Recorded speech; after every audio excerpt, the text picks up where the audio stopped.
사회적 상황에서 다른 사람들의 시선 앞에서 존재감이 완전히 사라지는 경험을 해보셨나요? 회의실에서 당신의 의견이 무시당하거나 친구들 사이에서 농담의 대상이 되어버리는 순간들 말이죠. 어떤 이들은 태어날 때부터 타고난 카리스마로 사람들의 시선을 사로잡는 반면, 누군가는 아무리 노력해도 진중하게 받아들여지지 않는 이유가 궁금하셨을 겁니다. 바로 지금부터 심리학 연구와 인간관계 역학을 바탕으로 어떤 환경에서든 즉시 타인의 인정과 존경심을 끌어낼 수 있는 실용적 방법들을 자세히 알아보겠습니다. 존경심이라는 것은 단순히 말로 요구해서 얻어지는 감정이 아닙니다. 이는 당신이 보여주는 태도, 일관된 행동 패턴, 그리고 예상치 못한 상황에서 보여주는 대처 방식을 통해 자연스럽게 형성되는 감정이죠. 하버드 대학교 심리학과에서 진행한 연구에 따르면 사람들은 처음 만나는 순간부터 단 7초 이내에 상대방에 대한 지속적인 인상을 만들어낸다고 합니다. 실제로 엘버트 메라비언의 유명한 7-38-55 법칙에 따르면 의사소통에서 단어가 차지하는 비중은 7%에 불과하다고 합니다. 나머지 38%는 목소리의 톤과 억양, 그리고 55%는 몸짓과 표정 같은 비언어적 커뮤니케이션이 차지한다는 것이죠. 이는 당신이 무엇을 말하느냐보다 어떻게 말하느냐, 그리고 어떤 자세로 말하느냐가 훨씬 더 중요하다는 의미입니다. 미국 컬럼비아 대학교의 사회심리학자 에이미 커디 교수는 이를 권력 포즈라는 개념으로 설명했습니다. 단 2분간의 자신감 있는 자세만으로도 체내 테스토스테론 수치가 20% 증가하고 스트레스 호르몬인 코르티솔은 25% 감소한다는 연구 결과를 발표했죠. 이는 단순히 다른 사람에게 보여주기 위한 연출이 아니라 실제로 당신의 생리적 상태와 심리적 자신감을 동시에 변화시키는 강력한 도구라는 뜻입니다. 누군가와의 첫 만남에서 권위 있는 인상을 심어주려면 신체적 존재감부터 확실하게 다져야 합니다. 소개받는 순간 가능한 한 자리에서 일어나세요. 등을 곧게 펴고 어깨는 자연스럽게 뒤로 젖히면서 상대방의 눈을 정확히 바라봅니다. 악수를 나누는 동안에도 시선을 아래로 떨구지 마세요. 살짝 고개를 숙이는 행동은 무의식 중에 상대방에게 복종의 신호로 받아들여질 수 있거든요. 대신 머리는 수평을 유지하고 어깨의 긴장을 풀며 모든 움직임을 의도적이고 천천히 진행하는 것이 중요합니다. 걸음걸이 역시 중요한 요소 중 하나입니다. 급하게 종종 걸음으로 움직이기보다는 안정된 보폭으로 천천히 움직이세요. 이때 발소리도 신경 써야 합니다. 발끝으로 종종 걸어서 나는 작은 소음보다는 발뒤꿈치부터 발끝까지 자연스럽게 내려놓는 안정된 발소리가 권위감을 전달합니다. 손의 위치도 마찬가지로 중요합니다. 주머니에 손을 넣거나 팔을 가슴 앞에서 교차하는 자세는 방어적이고 소극적인 인상을 줍니다. 대신 팔은 자연스럽게 몸 옆으로 내리되 손바닥이 살짝 앞쪽을 향하도록 하면 개방적이면서도 자신감 있는 모습을 연출할 수 있습니다. 이러한 자세는 상대방을 압박하거나 지배하려는 의도가 아니라 자신만의 중심을 확실히 잡고 있으며 본인의 가치를 정확히 알고 있다는 메시지를 전달합니다. 당신이 육체적으로 안정감과 평온함을 보여주면 주변 사람들도 그 에너지를 감지하게 되고 이유를 명확히 알지 못한 채 긍정적으로 반응하게 됩니다. 미러링 효과라고 불리는 심리학적 현상에 따르면 사람들은 무의식적으로 자신이 편안함을 느끼는 상대의 행동과 자세를 따라하게 됩니다. 따라서 당신이 안정되고 차분한 에너지를 발산하면 주변 사람들도 자연스럽게 그런 상태에 동조하게 되는 것이죠.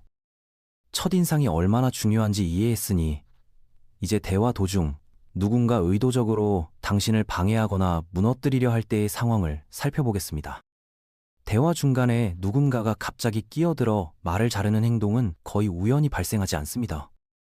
특히 여러 사람이 모인 자리나 긴장감이 높은 상황에서는 당신으로부터 관심을 빼앗으려는 미묘한 권력 다툼의 신호일 가능성이 높죠.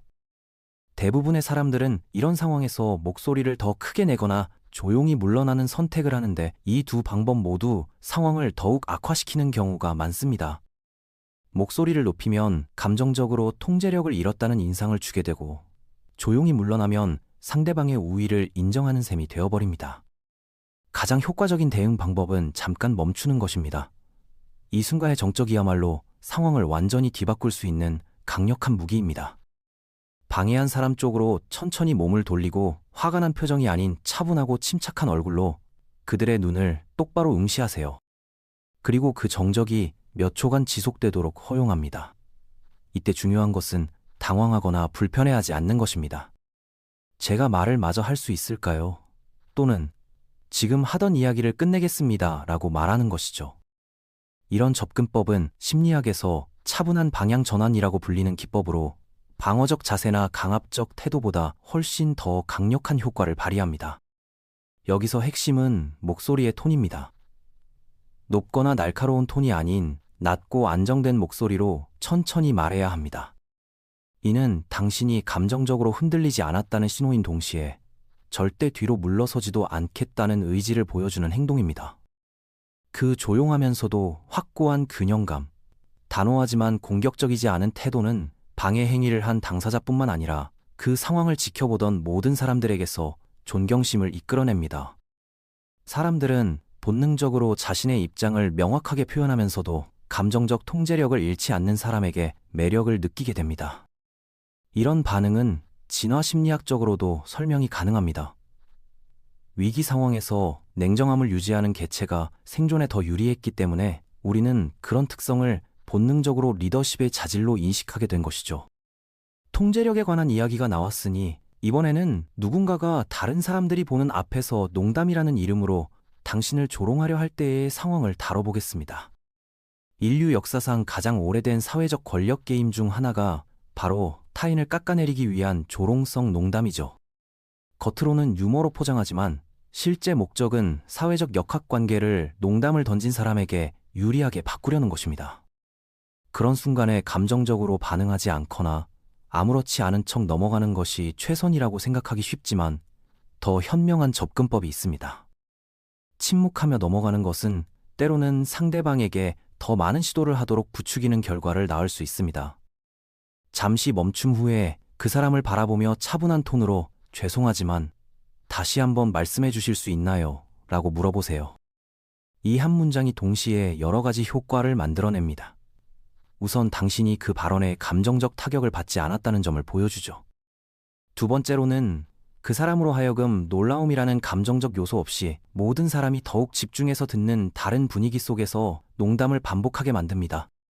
가장 중요한 점은 특히 악의적 뉘앙스가 담긴 농담을 2번 반복하는 것은 거의 효과가 없기 때문에 발언자를 불편하게 만든다는 것입니다. 농담의 힘은 자발성과 순간적인 기습 효과에서 나오는데 다시 반복하게 되면 그 힘이 현저히 약해지고 오히려 농담을 한 사람이 어색한 상황에 놓이게 됩니다. 당신은 상호작용의 구조를 가져와서 완전히 뒤바꾼 셈이죠. 상대를 모독하지도 않았고 자제력을 잃지도 않았으며 단순히 주목의 방향을 전환시킨 것만으로 그 공간에서의 주도권을 되찾았습니다. 또 다른 효과적인 방법은 미소와 함께 재미있네요 라고 간단히 말하고 원래 하던 이야기로 돌아가는 것입니다. 이때의 미소는 진짜 웃음이 아니라 상대방의 시도를 인지했지만 전혀 영향받지 않았다는 의미의 차분한 미소여야 합니다. 이런 반응은 농담을 던진 사람에게 자신의 의도가 완전히 실패했다는 메시지를 보내는 동시에 다른 사람들에게는 당신의 성숙함과 여유를 보여줍니다. 이제 유머와는 거리가 먼, 순전히 당신을 불안하게 만들거나 감정적 반응을 유도하려는 도발적 행동에 대해 살펴보겠습니다. 일부 사람들은 즐거움을 주기 위해서가 아니라 상대방을 불안정하게 만들기 위해 도발합니다. 그들이 원하는 것은 반응이고 자신들이 조절하거나 이용할 수 있는 감정적 폭발이죠. 누군가가 비꼬는 어조나 소극적 공격성, 날카로운 비난 등을 통해 이런 행동을 보일 때 본능적으로 맞서 싸우거나 위축되는 것이 일반적입니다. 하지만 세 번째 선택지가 있습니다. 바로 패턴을 완전히 깨버리는 것이죠. 주제와 전혀 관계없으면서도 감정적으로 중립적인 내용으로 대답하세요. 혹시 이 근처에 괜찮은 카페 알고 계신가요? 또는 오늘 잘못된 옷을 입고 온 것 같네요 라고 말하는 것입니다. 이상하게 들릴 수 있겠지만 이는 패턴 차단이라고 불리는 심리학적 기법입니다. 상대방의 감정적 게임에 참여하기를 거부하고 대신 규칙 자체를 완전히 바꿔버리는 것이죠.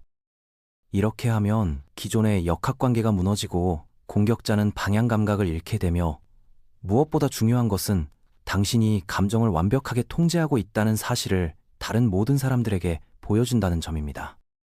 도발자는 특정한 시나리오를 머릿속에서 예상하고 있었는데 당신이 전혀 예상치 못한 방향으로 대화를 이끌어감으로써 그들의 계획을 완전히 무력화시키는 것입니다. 이는 또한 당신이 그 상황에서 감정적으로 유리한 위치에 있다는 것을 보여주기도 합니다. 누군가의 도발에 휘둘리지 않을 뿐만 아니라 오히려 대화의 방향을 자신이 원하는 대로 이끌어갈 수 있는 정신적 여유가 있다는 뜻이거든요. 장기적 관점에서 볼 때 감정 조절 능력은 조용한 힘의 가장 확실한 지표 중 하나이며 사람들이 깊이 존경하는 그런 종류의 힘입니다. 신경과학 연구에 따르면 감정 조절 능력이 뛰어난 사람들은 전전두엽 피질의 활동이 더 활발하다고 합니다. 이 부위는 논리적 사고, 계획 수립, 충동 억제 등을 담당하는 뇌의 최고 경영자 역할을 하는 곳이죠. 따라서 감정적 상황에서 냉정함을 유지하는 능력은 단순한 성격의 문제가 아니라 실제로 뇌의 고차원적 기능이 잘 작동한다는 신호인 셈입니다. 사람들은 이런 능력을 본능적으로 감지하고 그런 사람을 지적으로 성숙하고 의존할 만한 존재로 인식하게 됩니다.